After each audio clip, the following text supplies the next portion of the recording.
a lot more wives in Beachbody, and their husbands are kind of looking to see what they're doing over there. And they're constantly saying, my family's first and this and that. But the one thing they keep pouring themselves into the Beachbody thing because it pumps them up. They really like it. They like how it feels when they help somebody. They answer their phone whenever it goes off because they just want to help that person. And they kind of feed off of that because it all feels good, but it can really spiral out of control where the next thing you know, you say you had all these boundaries, but you don't have them anymore because you just, whenever that Facebook message comes in, you got to text that person. You got to help them out because they need your support, and you're just always on the clock. So we tried to do it where even though everybody wants the business to grow as fast as possible, almost forcing yourself to do minimum amount of work was kind of a hard thing to do, wasn't it? I don't know if that was minimum. Well, just don't boundaries. Don't worry about if I pick the exact word to describe it, but to set a certain amount of, like you said, boundaries. Like maybe there might be a certain day of the week you don't do any of it. There might be after a certain hour at night you don't do it, or you might only schedule calls when you schedule them.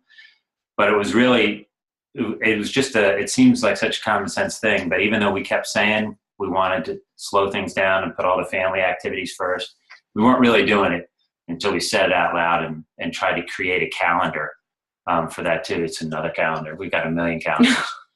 But it was that. It was just as simple as that. It was actually putting into practice what we kept saying we wanted it to run like, but it was hard because you're just running full speed. You want the thing to grow. You want to help everyone you get in contact with. So it was those boundaries, and that was like the little business 101 thing that we kept getting driven into our heads when we kept meeting with these other people. Yeah, I'm going to share with you the ones that we came up with together. So that for us, for our kids, we cannot always both be at our kid activities, right? In reality, we can't, though that would be ideal. So one or both of us has to be at every crew race, or if my daughter is performing for the weekend, that one of us gets up there to see her do it, something like that. Friday is for us. So Friday, I don't do Beachbody. Steve doesn't work every other Friday, so on that Friday, I don't work. Lisa, don't tell.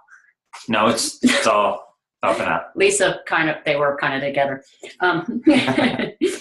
That Saturday is off for me. I'll do a little bit in the morning if he's running.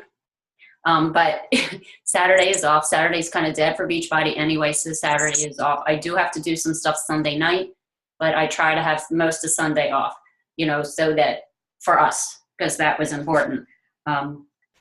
And throw one more thing back in here, though. He's going to throw one. Go ahead. Yeah, actually, before I go do something else. But part of this was, I forget what forced us to do it, but it wasn't Tracie sitting down and setting up her policies and say, okay, here's my policies. What do you think? We did it together. And that kind of tricked me into being more involved. So, because she wanted me to say, what do you think my policy should be? Like for example, if every night I end up cooking dinner, which I don't mind doing because I eat more of the dinner than anybody else. But then she's on a call. So now I just made the dinner, and now I'm cleaning up after dinner, and now maybe I'm doing some homework with the kids. And I don't feel put out if I know that, certain nights she's doing this. We already talked about it. This is, she said she's going to do this. And it doesn't seem like every day there's something else. Now she's busy again. Every time I walk by, she's on the phone again.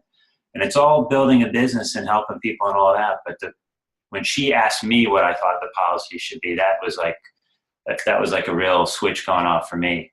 So definitely involve your partners in coming up with your policies, because it'll kind of, I don't want to say trick them into supporting you, but it'll kind of pull them into understanding what you're trying to set up and how you're trying to run it. If you include them in coming up with the policy, rather than just tell them, these are my hours and this is what I'm going to do. I just want you to know. All right. So let them help you develop them, and it'll make a big difference. What I did was, because obviously most of my team works during the day, not all, but a lot of you work during the day. So I had to have myself available at night. So I set up a schedule, that acuity scheduling, and I put in times, and they range, and I talked to Steve about it. He knows I do a call Tuesday. We do a call sometimes Tuesday. And he knows I have set scheduled hours on Wednesday night to be able to talk to people because you guys need me at night. So that's what I've done. I've set, okay, there are 2 nights that he expects now that he knows I'm going to be doing it. So it's not like, oh, you're always in that back room. He expects that these 2 nights that I'm going to be doing it. So it's kind of just a better communication between us. I don't know. They aren't hard and fast rules. Not hard, fast rules. We bend rules. everything, but at least there's a At least we rhythm. kind of had a rhythm to it. And that's, so some of the other things, his job travels. And of course, we've traveled a lot this year, which was different. So one of the things we were trying to do was no back-to-back travel. We kind of messed up a little bit in the beginning of the year, but we're going to try to get that down, no back-to-back travel, so that there's only 1 travel per month. At least one of us at a kid event,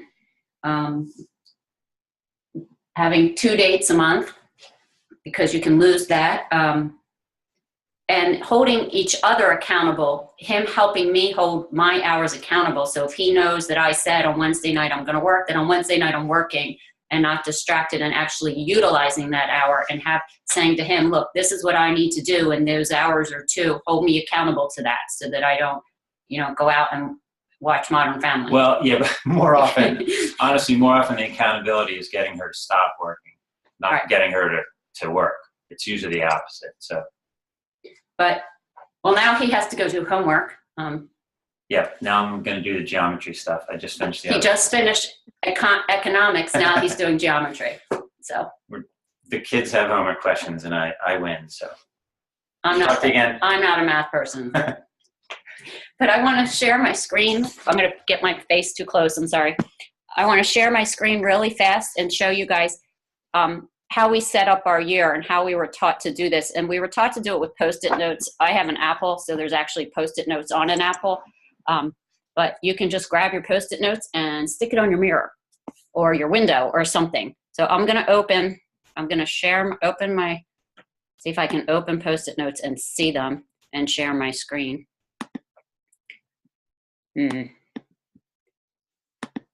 So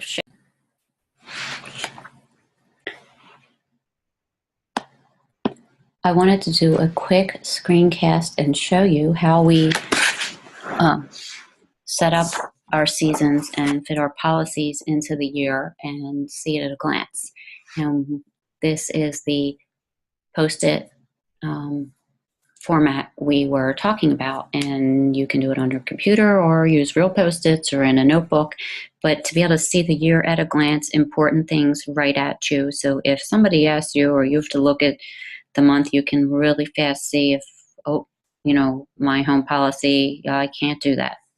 So the first thing we do is write in our non-negotiables, things like a child's school weekend at school, any birthdays. Here's my birthday, my daughter's birthday, and we write that in. And then we write mandatory events.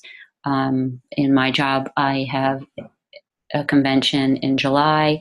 I have somewhere I'm going in September.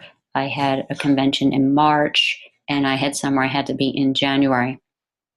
I write family vacations in, which they were non-negotiable. So we're going somewhere in December. We do a staycation in July.